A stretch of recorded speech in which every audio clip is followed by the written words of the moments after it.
হে মহাদেব, ধীরে ধীরে সবার অপ্রিয় হয়ে যাচ্ছি। জানি না আমি মানুষটাই খারাপ নাকি আমার ভাগ্যটাই খারাপ।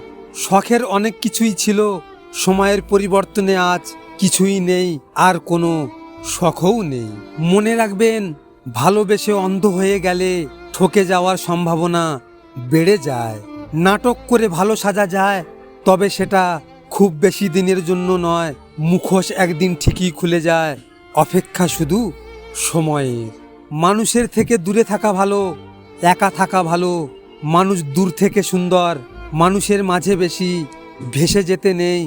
মানুষ মিশে গিয়ে আবার পিষে দেয়। স্বার্থপর মানুষগুলো সবসময় ভালোই থাকে। কষ্ট তো তারাই পায় যারা স্বার্থপর মানুষগুলোকে মনে প্রাণে বিশ্বাস করে। মনে রাখবেন, কাউকে কাঁদিয়ে কেউ কখনো পরিপূর্ণ সুখী হয় না, এটাই বাস্তব। মনে রাখবেন, মানুষ বোঝা কি এতই সোজা? সমুদ্রের পাড়ে বসে যেমন তার গভীরতা মাপা অসম্ভব, তেমনি বাহির দেখে মানুষকে বোঝা অসম্ভব। তারা তো বোকা যারা বলে আমি মানুষ বুঝি। একটা রাস্তার পাগলও এমনভাবে ভিক্ষা চায় না যেমনভাবে আমি তোমায় চেয়েছিলাম, কিন্তু আমার দুর্ভাগ্য আমি পেলাম না। কাঁদবেন না, আবারও বলছি কাঁদবেন না। পৃথিবীতে আপনি ছাড়া কেউ আপন নয়। কাঁদতে হলে সৃষ্টিকর্তার জন্য কাঁদবেন। সৃষ্টিকর্তা ছাড়া বাকি সব কিছু ফাঁকি, সত্যি ফাঁকি। আমি এমন একটা সম্পর্ক চাই যেখানে রাগ, ঝগড়া, মান, অভিমান সব কিছুই থাকবে, কিন্তু কখনো ছেড়ে যাওয়া থাকবে না। এ জগতে স্বার্থপর মানুষেরাই ভালো থাকে, যাদের মায়া, মমতার টান বেশি এবং সৎ থাকার চেষ্টা করে, তাদের জীবনে দুঃখ বেশি।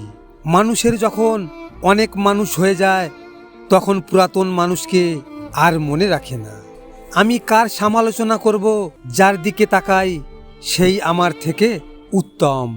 ভালোবাসা তো সেটাই যেখানে প্রিয় মানুষটাকে একবার দু চোখ ভরে দেখার মধ্যেও তৃপ্তি থাকে। কঠিন সময় কেটে যায়, কিন্তু কঠিন সময়ে মানুষের ব্যবহার মনের মধ্যে থেকে যায়।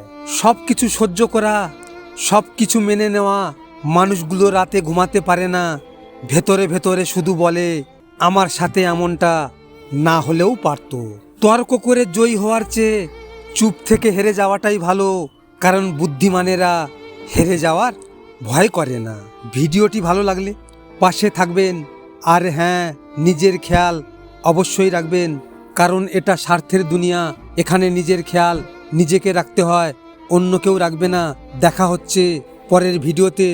ভালো থাকবেন, সুস্থ থাকবেন।